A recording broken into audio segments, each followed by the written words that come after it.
Hello everyone, कैसे हैं आप सब लोग। तो आज हम आपके लेकर आए हैं लेक्चर नंबर 5 आपके अकाउंटेंसी सेक्शन का, जिसमें हम करने जा रहे हैं the basic of accounting that is journal entry. मैं बता दूं, ये अकाउंटेंसी की नींव है, जहां से अकाउंटेंसी आपकी स्टार्ट होती है। अभी तक हमने जो 4 लेक्चर किए उसमें आपको सिर्फ सिखाया गया, आपको A for apple, B for ball and C for cat सिखाया गया। अब आपको सिखाया जाएगा APPLE होता है एप्पल, उसे बनाना कैसे है। पहले आपको बेसिक नॉलेज दी गई है, अब हम सीखेंगे हमने अकाउंटेंसी या बुक कीपिंग करनी कैसे है। तो आपका वो एक प्रॉपर साइकिल होता है। क्या साइकिल होता है? सबसे पहले होता है जर्नल एंट्री। जर्नल एंट्री के बाद आपने बनाने सीखने लेजर। लेजर के बाद आपने बनाना सीखना है ट्रायल बैलेंस। ट्रायल बैलेंस के बाद आपका फाइनेंशियल स्टेटमेंट। आपको ये प्रॉपर आने चाहिए। यही आपकी जॉब प्रोफाइल जो है आपकी अकाउंट असिस्टेंट वो आपसे मांगती है। जब आपकी जॉब लग जाएगी, आपका जो ट्रेनिंग पीरियड रहना है उसमें ये आपको यही सिखाया जाएगा कि कैसे आपने जर्नल एंट्री करनी है, कैसे आपने लेजर करनी है। तो इस वीडियो को जरूर देखिएगा, आपको इसमें बहुत ज्यादा मदद करेगी ये वीडियो। और मैं बता दूं, जो आपका पंचायत अकाउंट असिस्टेंट का एग्जाम हुआ था, इस टॉपिक के रिलेटेड 3 क्वेश्चन आ चुके हैं, आप क्वेश्चन में देख सकते हो। तो इस वीडियो को एंड तक जरूर देखना और मैं कोशिश करूंगा इस टॉपिक पे 2 to 3 वीडियोस बनाई जाए, आप तक हर एक जर्नल एंट्री पहुंचाई जाए। जर्नल एंट्रीज तो वैसे बड़ी ज्यादा हैं, ठीक है। सभी का कंसेप्ट पहुंचाया जाए कि अगर ये आ जाएगा तो इस टाइम पे कौन सा डेबिट होगा और कौन सा क्रेडिट होगा। तो आज की वीडियो में हम करने जा रहे हैं modern concept of journal entry. जो हमने लास्ट टाइम सिखाया था वो हमने सिखाया था आपको ट्रेडिशनल अप्रोच। जिन्हें वो ट्रेडिशनल अप्रोच अच्छी तरह समझ आ गया, आप वो भी फॉलो कर सकते हो। लेकिन आज मैं सोच रहा हूं आपको मॉडर्न कंसेप्ट भी सिखाया जाए, क्योंकि लास्ट टाइम थोड़े से स्टूडेंट्स को प्रॉब्लम थी। तो आज मैं वो कोशिश करूंगा मॉडर्न कंसेप्ट से आपको दूर की जाए जर्नल एंट्रीज का डर। तो बिना टाइम वेस्ट करते हुए आगे बढ़ते हैं गाइस, और अपनी नोटबुक निकाल लो, सभी की जर्नल एंट्री लिख लो। आपको एमसीक्यू किस तरह का आएगा? Which account is to be debited, which account is to be credited, कुछ इस तरह की आपकी ये क्वेश्चन बनेगा। आगे बढ़ते हैं। तो मॉडर्न अप्रोच क्या कहता है? वो कहते हैं जनाब, हमने अकाउंट्स को, मतलब अकाउंट में 5 क्लासिफिकेशन की है, ठीक है। क्या 5 क्लासिफिकेशन की है उन्होंने? पहली वो कहते हैं हम या तो वो एसेट होगा, फिर वो बोलते हैं एसेट का उल्टा लाइबिलिटी होगा, या तो वो एक्सपेंस होगा, या तो वो इनकम होगा, और या तो वो कैपिटल होगा। तो ये जो है मॉडर्न अप्रोच आपका, इसमें 5 में क्लासिफिकेशन की है। इससे क्या होता है, जो मॉडर्न अप्रोच से होता है आपका 100% कभी भी ये, एंड अगर आप इस अप्रोच से जाओ तो आपका कभी भी गलत नहीं होगी जर्नल एंट्री। जो आपका ट्रेडिशनल अप्रोच था वो 1-2% थोड़ा सा वेरी करता है, कभी कभार वेरी भी नहीं करता, कभी कभार आपको थोड़ा सा कंफ्यूज करेगा ज्यादा से ज्यादा, और कुछ नहीं। लेकिन ये जो है ये आपका 110% सही जाएगा। तो क्या है? एक एसेट है, एक लाइबिलिटी है, एक एक्सपेंडिचर है, एक इनकम है, एक कैपिटल है। 5 में से डिवाइड किया गया है। आपने इसे याद रखना है। अगर आपने इसको याद रखना है, आप इसे इस तरीके से याद कर सकते हैं। आप इससे कोई वर्ड बना सकते हो। फॉर एग्जाम्पल, आप इसे क्लियर नाम से भी याद कर सकते हो, ठीक है। C for capital, L for liability, E for expenditure, A for assets, और R मैं बता दूं इनकम, ठीक है। R से होता है रेवेन्यू। रेवेन्यू और इनकम दोनों एक ही चीज होती है, इसलिए आप इसे ऐसे भी याद कर सकते हो। तो इसमें आपने याद रखना है, हमने क्या किया अभी, क्लियर, ठीक है। इसमें जो आपका एक्सपेंस और एसेट है, ये वाले, ठीक है, एक्सपेंस और एसेट, इन दोनों को आपने एक कैटेगरी में करना है। और जो आपका कैपिटल है, लाइबिलिटी है और इनकम है, इन तीनों को आपने एक में कंसीडर करना है। कैसे? मतलब जो आपका एसेट्स हैं, जितना आपको एसेट्स का मीनिंग पता होगा, जिन्हें नहीं पता वो हमारी वेरी फर्स्ट वीडियो देख लीजिए, उधर क्लियर होगा। और जो एक्सपेंस है, इनका एक ग्रुप है। और जो आपकी लाइबिलिटी है, आपकी कैपिटल है, और आपकी जो इनकम है ये ए ग्रुप है। जो आपका फर्स्ट ग्रुप है उसमें आपने याद रखना है जब भी ये बढ़ेगा, इंक्रीज करेगा, हिंदी में क्या बोलेंगे, बढ़ेगा, तो आपने इसका क्या करना है, डेबिट। बढ़ने का मतलब क्या है, डेबिट। अगर वो चीज बढ़ रही होगी, जैसे फॉर एग्जांपल एसेट की बात करता हूं, कैश, कैश आपका बढ़ेगा तो कैश को आपने डेबिट करना है। अगर ये चीज घटेगी तो क्रेडिट कर देना। अगर तो आपका कैश घट रहा होगा, आपको एक पेमेंट कर रहे हो, फॉर एग्जांपल आपने किसी को सैलरी पे की, आपका कैश घट गया, तो इसमें आपको पता चल गया कैश हमारा क्या होना है, क्रेडिट। ठीक है, बात करते हैं एक्सपेंडिचर। एक्सपेंडिचर के केस में भी यही होना है। अगर तो आपका एक्सपेंस बढ़ रहा होगा तो आपने डेबिट करना है उसे। अगर तो एक्सपेंस घट रहा होगा तो आपने उसे क्या करना है, क्रेडिट करना है। अब दूसरे की बात करते हैं, लायबिलिटी, कैपिटल और इनकम। इसमें इसके ऑपोजिट हो जाएगा। अगर तो ये तीनों चीजें बढ़ रही होंगी तो क्रेडिट कर देना।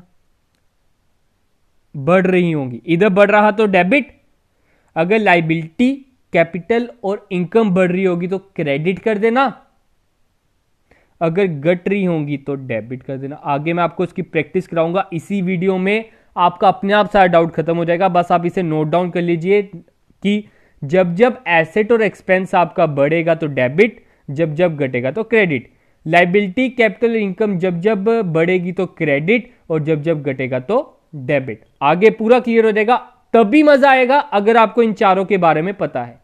एक बार मैं फिर से बताता हूं, एसेट वो चीजें हैं जिसके आप मालिक हो, जिसके ऊपर आपका पूरा का पूरा राइट है, जो आपको पैसे कमाने में मदद करती है, उन सभी को हम कंसीडर करेंगे asset. For example cash, furniture आपका हो गया, आपका जो बिल्डिंग है आपकी जो ऑफिस की, ठीक है, फर्नीचर हो गया, लैंड होगी, ये सब कुछ क्या है, आपके एसेट है, क्योंकि आप इसके मालिक हो। एक्सपेंस, एक्सपेंस के खर्चे, आपके खर्चे कौन कौन से हो गए, आपके जैसे खर्चे हो गए, सैलरी हो गया, आपका रेंट हो गया, आपके वेजेस हो गया, कोई भी छोटे मोटे खर्चे, कैरेजेस हो गए, स्टेशनरी एक्सपेंसेस हो गए, ये सारे के सारे आपके किस में आएंगे, एक्सपेंस में।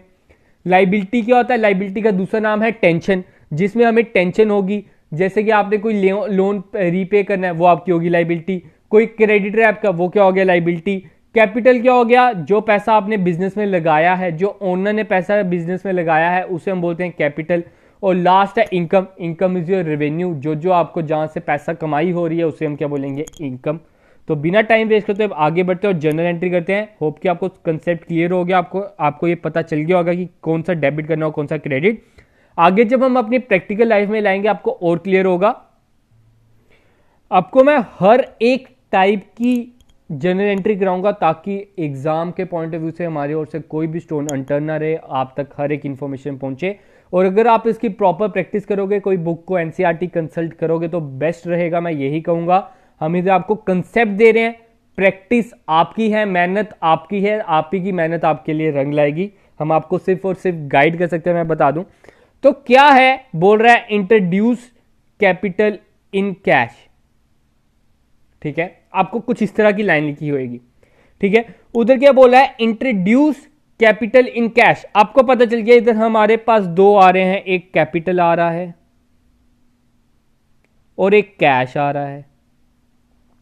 देखो, इंट्रोड्यूस कैपिटल इन कैश का क्या मतलब है, आपने कैश लगाई बिजनेस में, आपने बिजनेस के पॉइंट ऑफ व्यू से एंट्री करनी है, ठीक है। बिजनेस में पैसा आया कि गया, बिजनेस में पैसा बढ़ा कि घटा, बिजनेस में पैसा बढ़ गया, इसलिए मैं इसकी ओर ये पैसा एरो बना रहा हूं। कैपिटल बिजनेस में बढ़ी कि घटी, कैपिटल भी बढ़ी है ना, कैपिटल तो बढ़ी, क्यों नहीं बढ़ी क्या।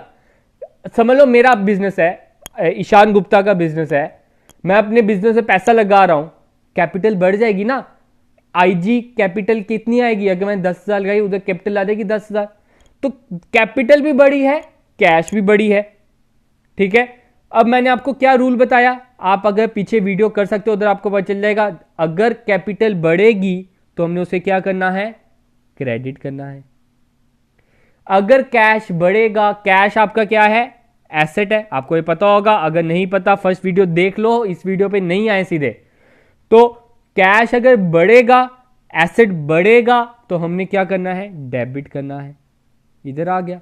और आपसे एमसीक्यू इसी तरह का पूछा गया है पंचायत अकाउंट असिस्टेंट के एग्जाम में कि इस सिचुएशन में आप कौन सा अकाउंट डेबिट करोगे, कौन सा अकाउंट क्रेडिट करोगे। तो इस सिचुएशन में आपका अकाउंट कौन सा डेबिट हो रहा है, कैश अकाउंट। तो इसकी जनरल एंट्री क्या हो जाएगी, cash account debit to capital account. जो क्रेडिट होता है ना उसे आपने टू में लिखना होता है, ये चीज याद रखना, टू कैपिटल अकाउंट। इसकी जनरल एंट्री ये है। होप की क्लियर होगा। आगे बढ़ते हैं, सारे कंसेप्ट मैं क्लियर करूंगा इसी वीडियो में। आगे लिखा है फर्नीचर परचेज फॉर ₹10। आपने फर्नीचर परचेज किया 10 रुपए का, ठीक है। पहली चीज आ गई फर्नीचर परचेज फॉर ₹10। दूसरी चीज आपकी आ गई कैश। ऑब्वियस सी बात है, जब आपने परचेज किया पैसा गया होगा, पैसा आपके बिजनेस से घट गया होगा, तो मैंने इसका डाउनफॉल वाला साइन बना दिया। फर्नीचर आपके बिजनेस में आया, आपकी फर्नीचर पहले समझ लो 10 चेयरें थी पहले, अब 20 चेयरें हो जाएंगी। ऑब्वियस सी बात है, जब आएगा तो बढ़ गया, तो इसकी ओर मैं बढ़ने वाला साइन बना देता हूं। दोनों क्या है, ये भी एसेट है, ये भी एसेट है। जब आपका एसेट बढ़ता है तो हम क्या करते हैं, डेबिट करते हैं। जब आपका एसेट घटता है तो हम क्या करते हैं, क्रेडिट करते हैं। तो इसकी जनरल एंट्री पता चल गई, furniture account debit, furniture account debit to cash account. ये इसकी जनरल एंट्री है। जितनी अमाउंट बोली इधर डाल दो, ₹10। होप की क्लियर होगा। आगे बढ़ते हैं। नेक्स्ट बोल रहा है सैलरी पेड ₹10। Salary paid ₹10। आपने सैलरी पे की 10 रुपए की, ठीक है। पहला आपका आ गया सैलरी, दूसरा आपका आ गया कैश, ठीक है। सैलरी आपका क्या है, सैलरी जनाब हमारा है एक्सपेंस। कैश हमारा क्या है, कैश हमारा है जनाब एसेट। तो एक्सपेंस जब एक्सपेंस आपका बढ़ गया ना, सैलरी आपने दी, ऑब्वियसली बात है बढ़ गई, एक तरह की आपने इसे कंसीडर करना है, बढ़ गई। सैलरी आपने दी, कैश में दी, कैश आपका क्या हो गया, घट गया। तो इसकी नीचे ये साइन बनाता हूं। आप पीछे करके देख सकते हो वीडियो, मैंने आपको क्या बताया था, एक्सपेंस जब जब बढ़ेगा तो आपने उसे क्या करना है, डेबिट। कैश जब जब घटेगा, मतलब एसेट आपका जब जब घटेगा, तो आपने उसे क्या करना है, क्रेडिट। तो इसकी एंट्री क्या हो जाएगी, सैलरी अकाउंट डेबिट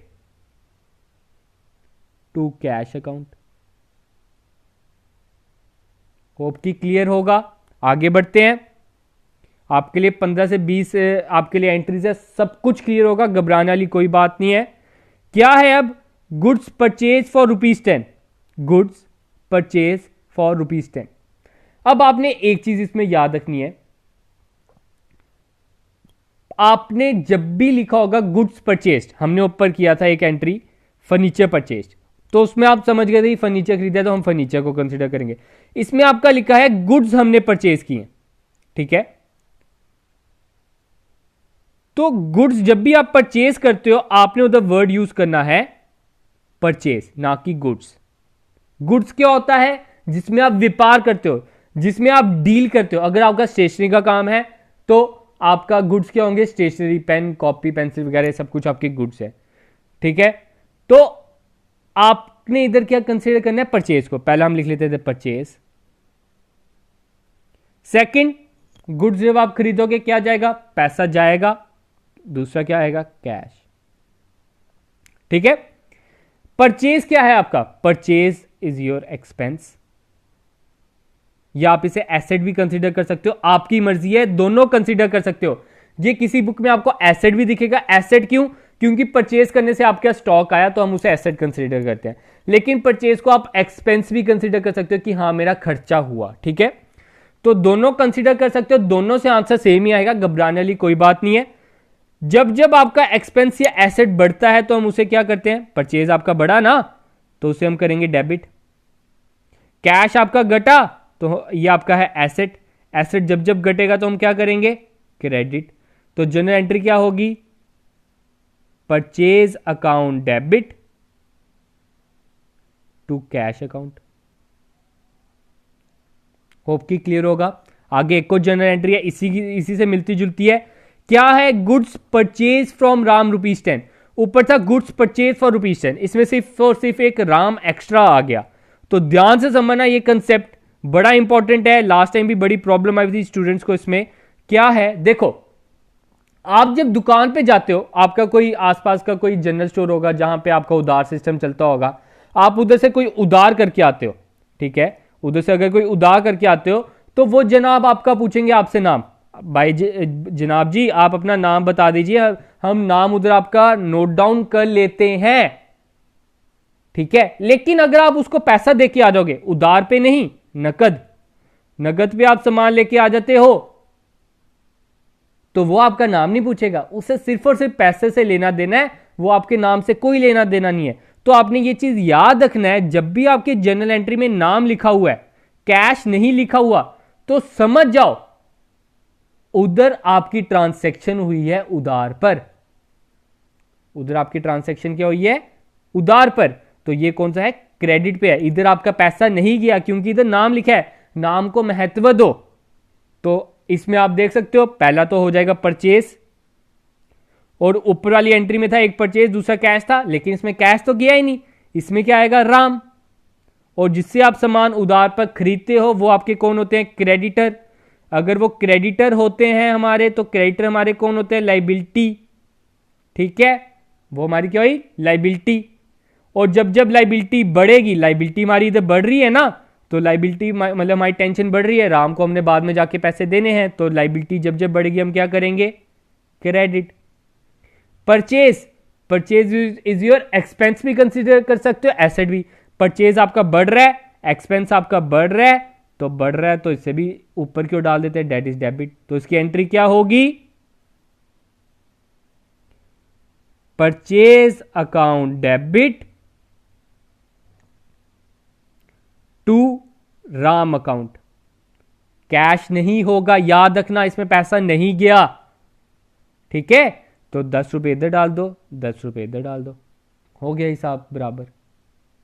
आगे बढ़ते हैं, goods purchase from Ram ₹10 for cash.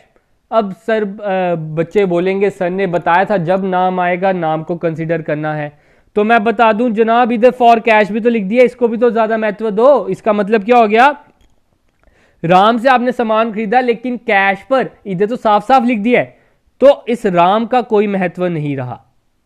ये जो राम शब्द है इसका कोई महत्व नहीं रहा। सिंपल क्या हो गया, goods purchase for cash.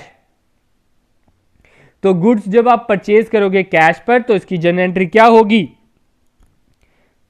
Purchase account debit, क्योंकि परचेज बढ़ गया, एक्सपेंस बढ़ गया, टू कैश, और एसेट घट गया, ये आपकी जनरल एंट्री होगी, क्रेडिट कर दो।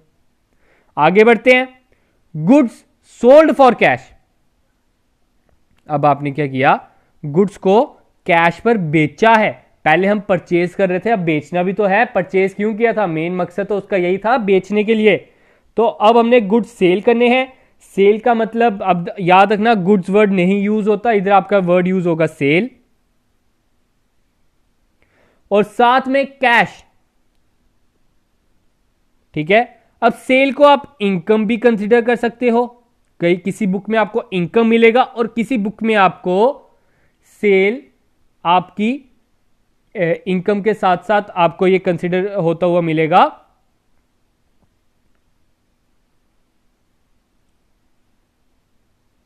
एसेट, ठीक है।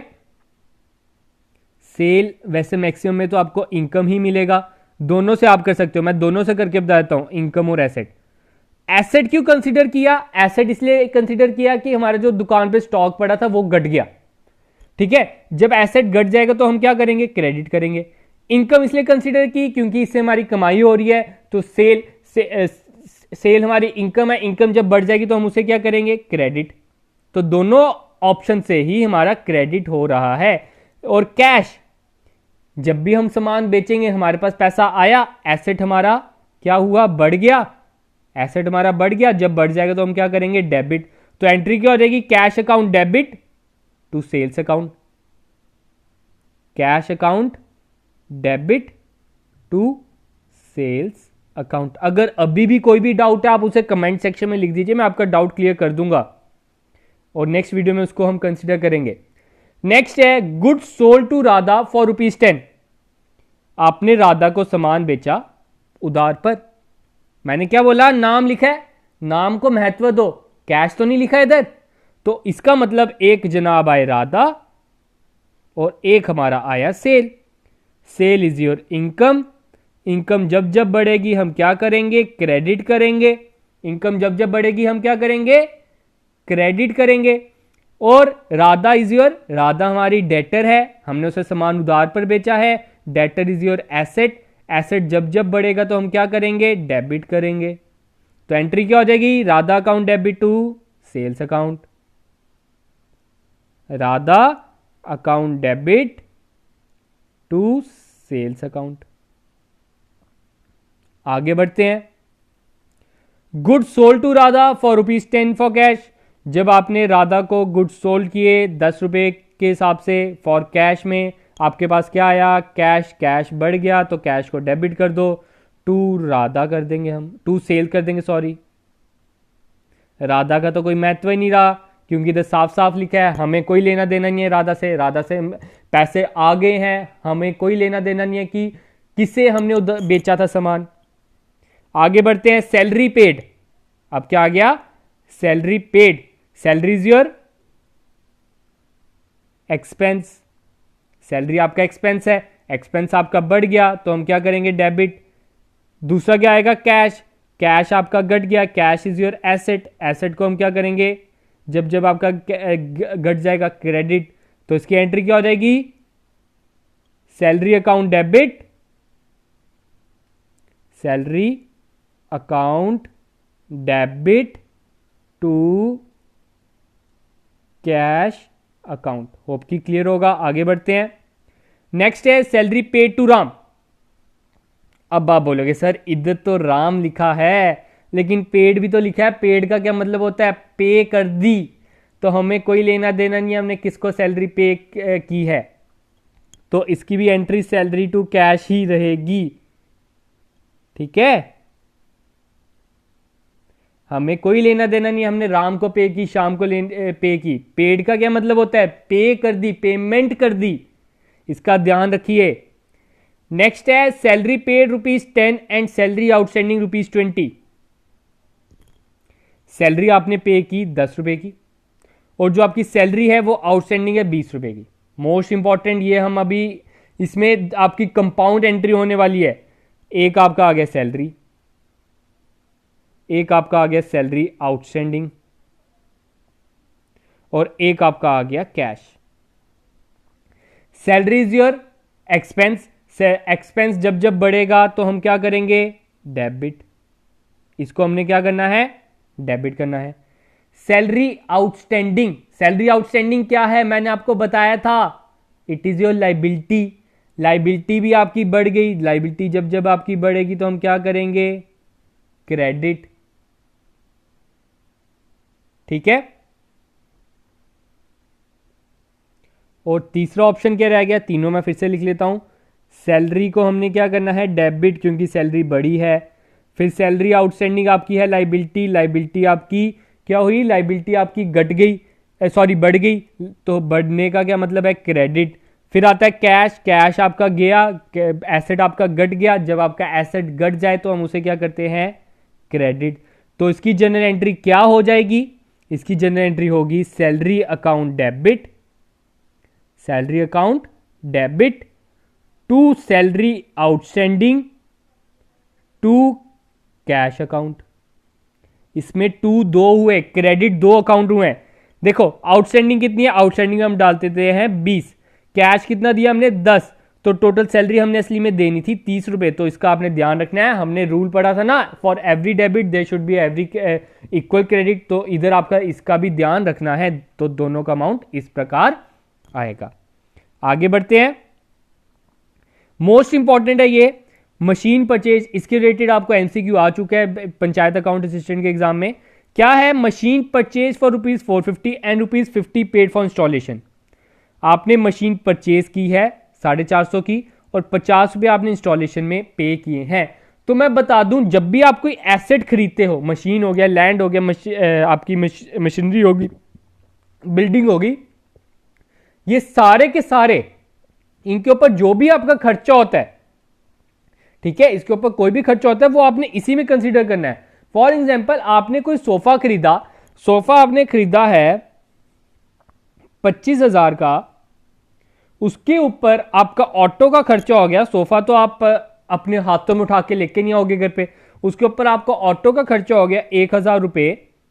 तो आपसे कोई पूछता है कि आपने ये सोफा कितने का खरीदा, तो आप क्या बोलोगे? 25,000 का? नहीं, आप बोलोगे सोफा मैंने खरीदा है 26,000 का, क्योंकि 1,000 उसके ऊपर एक्सपेंस भी तो हुआ, 1,000 उसके ऊपर आपने लाने का भी तो खर्चा लाया। अब कभी कभार क्या होगा, आप एसी खरीदते हो, एसी की इंस्टॉलेशन फीस भी देनी है, तो उस इंस्टॉलेशन फीस को भी आप एड ऑन करो। तो इसमें आपने याद रखना है, मशीन आपने चाहे 450 रुपए की खरीदी है, 50 रुपए आपने उसकी इंस्टॉलेशन के लिए पे की है, तो टोटल मशीन आपने कितने की खरीदी है? 500 की, ना कि 450 की। तो इसकी एंट्री क्या होगी? मशीन क्या है आपकी? एसेट है। एसेट जब जब बढ़ेगा तो हम क्या करेंगे? डेबिट करेंगे। पैसा गया तो टू कैश कर दो, क्योंकि एसेट घट गया है, तो इसकी एंट्री क्या होगी? Machine account debit to cash account. तो अमाउंट कितनी आएगी? 500 इधर तो 500 इधर। होप की क्लियर होगा। आगे बढ़ते हैं अपने लास्ट स्लाइड की ओर। तो लास्ट है आपकी withdrew cash ₹100 for personal use. अब वो जनाब कह रहे हैं पर्सनल यूज के लिए, ठीक है। तो पर्सनल यूज के लिए कौन सा वर्ड यूज होता है? That is drawing. आपको पता है, बताया था मैंने, ड्रॉइंग के साथ क्या आ जाएगा? कैश आ जाएगा। देखो, मैंने आपको बताया था ड्राइंग कैपिटल का ही एक पार्ट होता है, तो ड्राइंग को आप कैपिटल ही कंसीडर कर सकते हो। ड्राइंग से क्या हुआ? आपकी कैपिटल क्या हुई? घट गई। कैपिटल जब जब घटेगी तो हमने क्या करना है? डेबिट करना है। कैश, कैश आपने क्या किया? बिजनेस से निकाला, ठीक है, बिजनेस से पैसा निकल गया, आपकी पॉकेट में आ गया। बिजनेस और आप एक अलग इंसान हो, तो कैश क्या हुआ? कैश भी घट गया। Cash is your asset. Asset जब जब घटेगा तो क्या होगा? डेबिट होगा, सॉरी क्रेडिट होगा, ठीक है। तो एंट्री क्या होगी? ड्रॉइंग अकाउंट डेबिट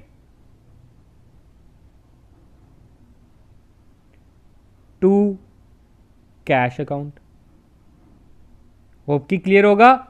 आगे बढ़ते हैं। Deposited cash in bank. अब आप बैंक में कैश डिपॉजिट कर रहे हो, एक कैश आ गया, एक बैंक आ गया, ठीक है। ये जो बैंक है ना, ये आपका है कैश एट बैंक, तो इसे आप एसेट ही कंसीडर करोगे। देखो, आपकी पॉकेट में पड़े हैं 100 रुपए, आपने बैंक में जमा करा दिए। आपने क्या किया? उसे बैंक में जमा करा दिया, तो बैंक का अमाउंट बढ़ गया होगा। Bank is your asset. ये आपका कैश एट बैंक है, ना कि J&K बैंक है, जो आप इसे पर्सनल अकाउंट वगैरह कंसीडर करोगे, तो आपने इसे एज ए एसेट कंसीडर करना है। और जो कैश है, कैश आपका घट गया क्योंकि बैंक में चले गया, ये भी आपका एसेट है। जब ये घटेगा तो क्या होगा? क्रेडिट। जब बढ़ेगा एसेट तो क्या होगा? डेबिट। तो इसकी एंट्री क्या होगी? Bank account debit to cash account. आगे बढ़ते हैं लास्ट की ओर। आज का माई लास्ट ट्रांसैक्शन रहेगी विड्रू कैश फ्रॉम बैंक ₹10। आपने कैश विड्रू किया बैंक से। देखो, आपने बैंक से कैश विड्रू किया, पहला आपका आ गया बैंक में अगर समझ लो आपके अकाउंट में पड़े हैं 10,000 रुपए, आपने एटीएम से पैसे निकाले, आपको अदर अमाउंट आ गया कि आपके पैसे निकल गए हैं, आपके पैसे घट गए हैं। पहले 10,000 थे, अगर आपने 1,000 निकाला तो अब 9,000 रह गए। ऑब्वियसली बात है, एक घट गया। आपकी पॉकेट में थे पहले 100 रुपया, 1,000 और जुड़ गया, तो ये क्या हो गया? कैश आपकी पॉकेट में बढ़ गया। तो जब एसेट आपका बढ़ता है तो हम डेबिट करते हैं, जब आपका एसेट घटता है तो हम क्रेडिट करते हैं। तो इसकी एंट्री क्या होगी? Cash account debit to bank account. Hope की क्लियर होगा। आज मैंने आपके लिए बेसिक ट्रांजैक्शंस लेके आया हूं, आगे आपके लिए थोड़ी सी कॉम्प्लेक्स ट्रांजैक्शंस भी लेके आऊंगा ताकि आपकी प्रिपरेशन में कोई भी चीज़ छूटे ना, आप तक हर एक चीज़ पहुंचाई जाए। और जो इस चैनल पर नए हैं वो चैनल को सब्सक्राइब कर लें। अगर आपको वीडियो अच्छी लगी हो प्लीज़ लाइक शेयर करना ना भूलें। और साथ में मैं बता दूं, हम आपको गाइड कर रहे हैं। आप अभी इसी वक्त मैं कहूंगा एनसीईआरटी की बुक को कंसल्ट कीजिए। कोई भी आपके पास अगर अकाउंटेंसी कोई बुक है उसे कंसल्ट कीजिए। उधर से मेरे कहने पर 15 to 20 ट्रांजैक्शंस निकालिए, अपने आप आपको पता चलेगा यस दिस वर्क, दिस आपका ये जो मैंने मेहनत कराई आपको, जो आपको मैंने ट्रिक बताई, ये काम कर रही है, ये आपको सही रूप दे रही है। आगे मैं गारंटी देता हूं आपकी जितने भी कोई भी जनरल एंट्री का क्वेश्चन आ जाए आप उसे आसानी से सॉल्व कर लोगे। और ये जनरल एंट्री टॉपिक खत्म होते ही मैं आपके साथ थोड़ा सा डिस्कस कर लूंगा जो हमारा पंचायत अकाउंट असिस्टेंट का एग्जाम का पेपर आया था, उसमें से हम क्वेश्चन सॉल्व करेंगे। आपका कॉन्फिडेंस अपने आप राइज होगा। मैं अपने एंड से कोई भी पॉइंट नहीं छोड़ रहा हूं, आप तक हर एक पॉइंट पहुंचे, मेरा यही मेन मकसद है, ताकि आप अपनी जो हमारे एंड से इधर पंचायत अकाउंट असिस्टेंट में सिलेक्ट हुए हैं स्टूडेंट, अब थोड़े से आपके उसके डबल हो जाए फाइनेंस अकाउंट असिस्टेंट में भी। तो हमारी ओर से ऐसा ही चलता रहेगा। तो आज के लिए गाइज इतना ही रखते हैं। होप कि आपको मजा आएगा आज की वीडियो में। तो thank you guys, have a good day and enjoy your day guys. अगर आपको कोई भी क्वेरी है आप उसे कमेंट सेक्शन में जरूर लिख दीजिए, टाइम मिलने पर मैं उसका कमेंट जरूर करूंगा अगर वो कोई जेन्युइन सा क्वेश्चन होगा। तो थैंक यू गाइज।